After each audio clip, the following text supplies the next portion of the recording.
Hai semua, Assalamualaikum, welcome back to my YouTube channel. Apa kabar nih teman-teman semua? Bunda doain semoga kita selalu dalam keadaan sehat, panjang umur, selamat, berkah, dan bahagia dunia akhirat. Amin, amin ya robbal alamin. Gak lupa juga nih Bunda mau ucapin turut berduka cita. Mungkin di sini ada salah satu teman, sahabat, kerabat, atau mungkin keluarga dari salah satu korban jatuhnya pesawat Sriwijaya kemarin. Semoga teman-teman yang ditinggalkan atau keluarga yang ditinggalkan diberikan kesabaran dan ketabahan oleh Allah Subhanahu wa taala. Terus juga untuk para korban, semoga masih ada mukjizat dari Allah Subhanahu wa taala, dan kalaupun memang tidak, semoga para korban diberikan tempat yang terbaik di sisi Allah Subhanahu wa taala. Amin amin ya robbal alamin. Oke, jadi di video kali ini Bunda lagi-lagi mau cerita saat kemarin Bunda terpapar COVID-19. Dan ini semua tuh benar-benar pure pengalaman pribadi Bunda. Dan Bunda juga mau menegaskan bahwa Bunda di sini bukan seorang dokter, dan juga Bunda tidak bekerja di bidang kesehatan. Tapi ini adalah pengalaman pribadi Bunda yang memang Bunda rasakan, terus Bunda alami, dan alhamdulillah akhirnya Bunda bisa melewati. Nah, terus juga karena Bunda bersyukur banget dari semua cerita pribadi pengalaman Bunda saat kemarin Bunda terpapar COVID-19, ternyata ada banyak banget pertanyaan yang masuk di kolom komentar video Bunda, mulai dari video part 1 sampai kemarin video terakhir cerita tentang pengalaman COVID-19. Terus juga ada banyak banget teman-teman yang kayak sharing gitu juga, yang cerita juga pengalamannya yang mungkin sekarang sedang mengalami beberapa gejala seperti yang apa Bunda rasakan kemarin. Seperti yang udah Bunda jelaskan di video-video sebelumnya, bahwa alhamdulillah saat Bunda dinyatakan positif virus corona atau COVID-19 di tanggal 30 November tahun 2020 lalu, Bunda disarankan untuk isolasi mandiri atau isolasi mandiri di rumah. Jadi kenapa Bunda bisa isolasi mandiri? Karena alhamdulillah Bunda tidak memiliki riwayat penyakit yang mengkhawatirkan. Jadi Bunda saat itu cuma merasakan gejala-gejala yang Bunda pikir saat itu masih Bunda bisa lewati. Terus juga untuk obat, karena saat Bunda terpapar COVID-19 kemarin, alhamdulillah Bunda tidak mendapatkan obat apapun dari pihak puskesmas di wilayah Bunda, karena menurut mereka saat Bunda tanyakan perihal obat untuk orang-orang yang terpapar COVID-19 sebenarnya tidak ada obat khususnya gitu. Dalam arti di luar orang yang terpapar COVID-19 yang memang memiliki riwayat penyakit bawaan sebelumnya. Kayak misalkan mungkin orang yang terpapar COVID-19 tersebut memiliki riwayat penyakit gula, penyakit darah tinggi, penyakit jantung. Nah, mungkin dari sebagian atau beberapa orang tersebut mendapatkan obat, yaitu untuk mengobati si penyakit bawaannya agar si virusnya atau dari virus coronanya tidak menyebar ke penyakit yang lainnya. Nah, seperti itu sih yang dijelaskan dari pihak puskesmas yang ada di wilayah Bunda. Makanya untuk obat Bunda satupun nggak diberikan dari pihak puskesmas setempat. Jadi saat itu Bunda minta sama ayah untuk dibelikan obat yang terbaik lah bisa dibilang. Terus juga selain itu Bunda juga kayak sharing juga, terus nanya juga informasi dari beberapa orang yang memang sudah berpengalaman atau kayak memang sebelumnya sudah pernah mengalami positif COVID-19. Nah, terus akhirnya Bunda dan terus ayah juga disarankan kayak membeli gitu beberapa vitamin sih, lebih tepatnya ya. Terus sama ada beberapa obat, tapi obatnya itu bukan untuk obat kayak nyembuhin dari si virus coronanya ya. Di sini Bunda tekankan lagi, tapi melainkan obat Bunda minum itu adalah obat yang memang untuk mengobati beberapa gejala yang saat itu Bunda rasakan gitu, kayak misalkan sakit tenggorokan, terus juga kayak ada badan tuh kayak pada sakit gitu, kayak menggigil dan meriang gitu. Dan itu bukan obat khusus untuk diberikan kepada pasien atau orang-orang yang terpapar COVID-19. Terus juga menurut beberapa artikel yang Bunda baca dan juga menurut beberapa informasi dari pengalaman orang-orang yang sudah terpapar COVID-19 dan juga menurut penjelasan dari tenaga medis yang ada di wilayah Bunda. Jadi orang yang terpapar COVID-19 itu tidak memiliki obat khusus seperti yang tadi sudah Bunda jelaskan, melainkan adalah yang mereka harus lakukan saat mereka isolasi mandiri dan tidak memiliki riwayat penyakit yang mengkhawatirkan atau gejala yang mengkhawatirkan. Jadi yang harus dilakukan adalah yang pertama, berjemur di matahari pagi jam 8 sampai jam 10 pagi minimal 30 menit dan itu harus setiap hari dilakukan. Terus selain itu adalah istirahat yang cukup, terus minum vitamin terutama untuk orang-orang yang positif COVID-19 atau terkena virus corona adalah vitamin C dan juga vitamin D. Selain itu juga perbanyak makan buah-buahan yang mengandung vitamin C. Terus juga minum minuman sehat dan alami seperti kayak air lemon, terus juga bisa juga minum air jahe, terus juga perbanyak minum air putih dan kalau bisa minumnya air putihnya tuh hangat. Terus juga makan yang banyak, makan sehari 3 kali dan juga jangan lupa untuk tetap stay positif atau kayak positive thinking gitu biar imun kita atau imun orang-orang yang terpapar COVID-19 itu bisa cepat naik dan cepat pulih kembali. Setelah kita sudah melakukan isolasi mandiri dengan cara banyak istirahat, banyak minum, terus juga banyak minum vitamin dan juga makan minum yang sehat, terus jangan lupa berjemur. Berapa hari setelah itu kita dinyatakan sehat atau sembuh dan bisa dibilang negatif dari virus corona dan tidak menularkan lagi. Jadi menurut penjelasan dari salah satu dokter yang Bunda baca atau juga Bunda dapetin informasinya, untuk pasien COVID-19 yang OTG atau orang tanpa gejala atau bisa dibilang yang tidak memiliki gejala apapun, setelah dinyatakan positif di hari pertama itu sudah bisa memulai aktivitas atau kayak bisa dibilang sudah dinyatakan sehat dan sembuh dan negatif dari COVID-19 dan tidak menularkan lagi itu kurang lebih selama 10 hari. Jadi setelah orang tersebut sudah melakukan isolasi mandiri selama kurang lebih 10 hari dan setelah itu melakukan swab ulang setelah dilakukannya swab pertama saat dinyatakan positif COVID-19. Nah, biasanya hasil swab kedua itu sudah negatif dan sudah bisa dibilang sehat dan sudah tidak menularkan lagi. Nah, terus kalau misalkan orang yang memiliki gejala ringan seperti Bunda kemarin memiliki beberapa gejala sebelum dinyatakan positif COVID-19, itu membutuhkan waktu 10 hari plus 3 hari untuk dinyatakan sehat atau kayak sembuh lah gitu dan alhamdulillah udah dinyatakan negatif dan tidak menularkan lagi ke orang lain.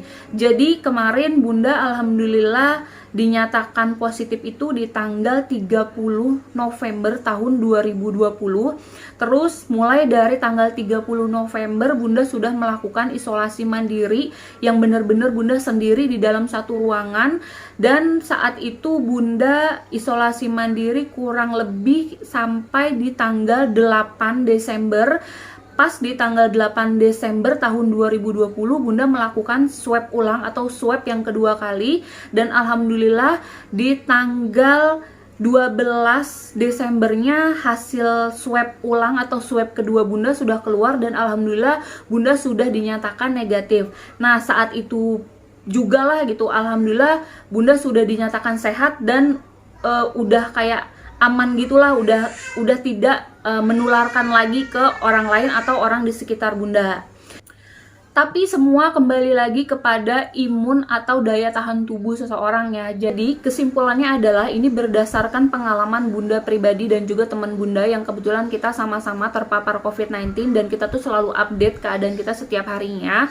Setelah Bunda swab kedua di hari ke-8 Bunda isolasi mandiri, dan keluar hasilnya di hari ke-11 atau hari ke-12 gitu, Bunda lupa. Dan waktu atau jadwal swab kedua kita tuh sama ya, berbarengan.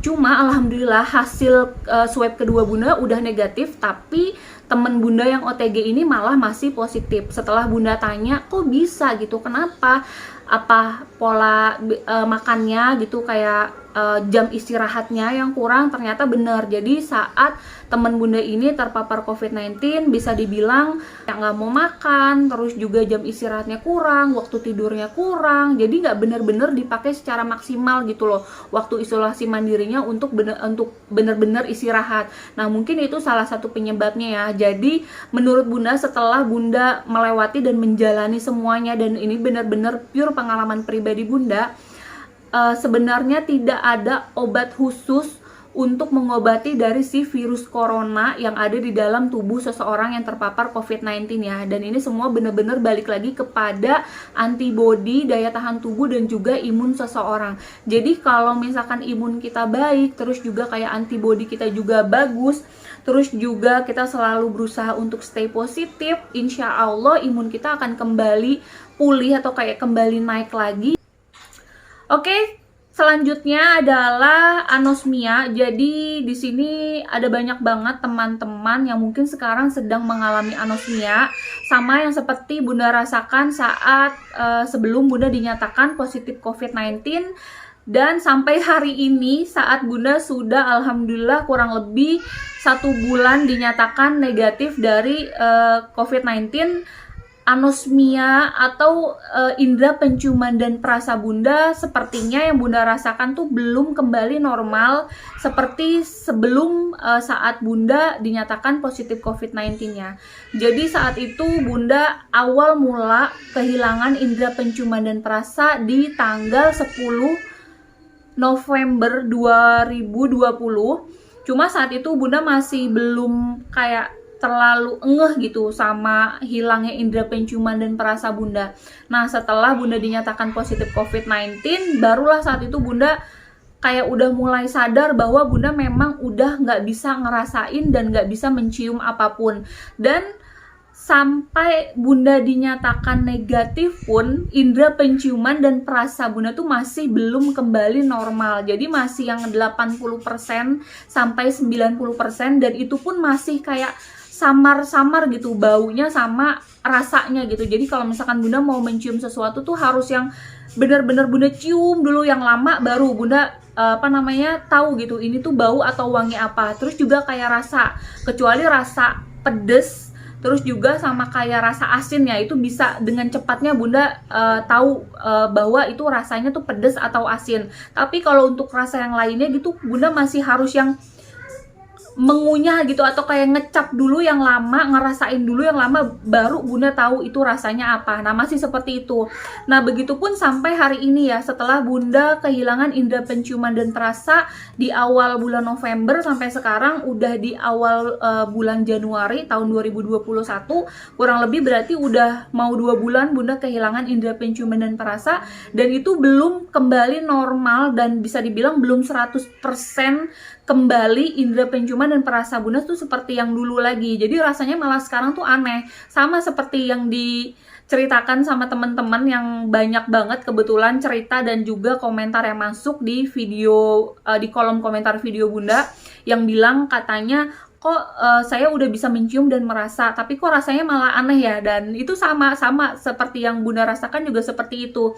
Jadinya nggak perlu khawatir ya. Jadi kalau Bunda sih lebih yang ya udah jalanin aja, terus juga nggak terlalu Bunda pikirin dan nggak dibikin panik juga, karena selama Bunda ngerasa tidak ada rasa yang berlebihan gitu, maksudnya kayak rasa sakit di bagian hidung Bunda atau di bagian tenggorokan Bunda, jadi Bunda jalanin aja seperti biasa. Bunda makan minum yang banyak, terus juga Bunda berusaha untuk selalu melakukan terapi minyak kayu putih seperti yang udah Bunda jelaskan di video-video sebelumnya, yaitu dengan cara Bunda ciumin langsung si minyak kayu putihnya dari botolnya, terus atau juga dengan cara Bunda basahin kapas, atau bisa juga dengan menggunakan tisu ditetesin minyak kayu putih sebanyak kurang lebih lebih 3-4 tetes, terus bunda masukin ke dalam hidung, terus bunda hirup-hirup tuh si kapas dan si tisunya, kan itu udah kecium banget kan, dan rasanya tuh kayak nyenget banget. Nah terus juga bisa dengan uap air minyak kayu putih, yang airnya tuh dimasak dengan sampai mendidih dan ditetesin minyak kayu putih sebanyak 5 tetes, dan nanti uapnya kita hirup tuh bener-bener kita taruh di bawah hidung kita si air uapannya itu. Atau juga bisa dengan cara mengoleskan si minyak kayu putihnya tuh ke dalam atau ke pangkal ujung bagian lidah bunda gitu.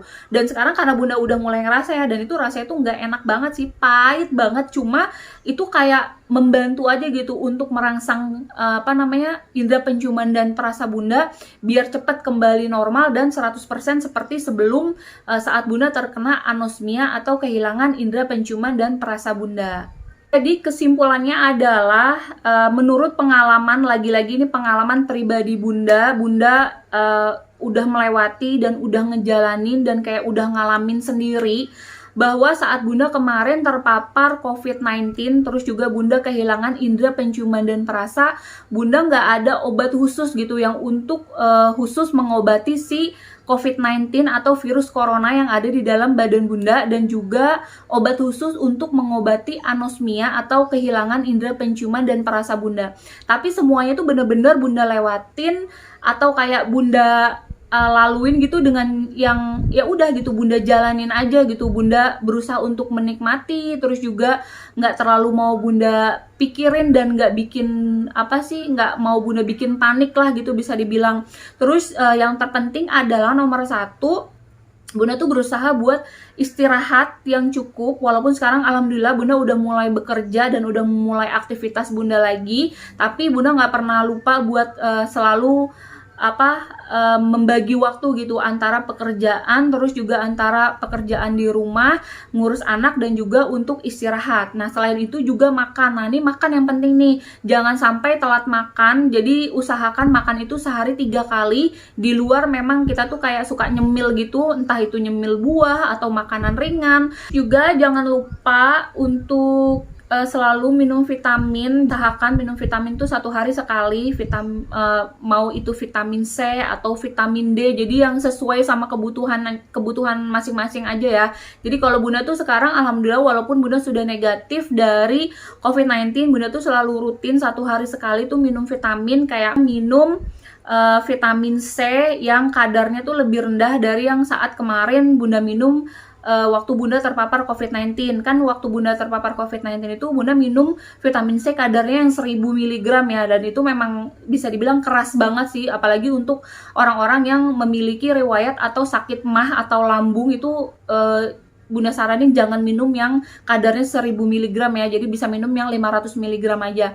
Dan sekarang bunda minumnya vitamin C yang kadarnya tuh yang lebih sedikit gitu ya, yang kayak salah satunya atau contohnya kayak Renovit bunda minumnya, terus juga kayak tadi Nature E, terus juga bunda juga rutin minum CDR gitu, atau bisa juga dengan minum Redoxon. Itu biasanya bunda minum 2 hari sekali gitu. Jadi sekarang tuh kita tuh harus bener-bener banget peduli sama yang namanya antibody kita atau kayak daya tahan tubuh kita, karena ketika antibody kita bagus, daya tahan tubuh kita bagus, imun kita tinggi atau naik gitu, insya Allah si virus corona atau virus dari COVID-19 itu tidak mudah gitu masuk ke dalam tubuh kita gitu, kecuali ya memang kita misalkan memiliki jadwal pekerjaan yang padat, terus juga stres, terus juga pola makan kita yang kurang, terus juga waktu istirahat kita yang kurang gitu bisa dibilang. Nah itu mungkin salah satu pemicu atau penyebab kenapa akhirnya orang tersebut bisa terpapar COVID-19.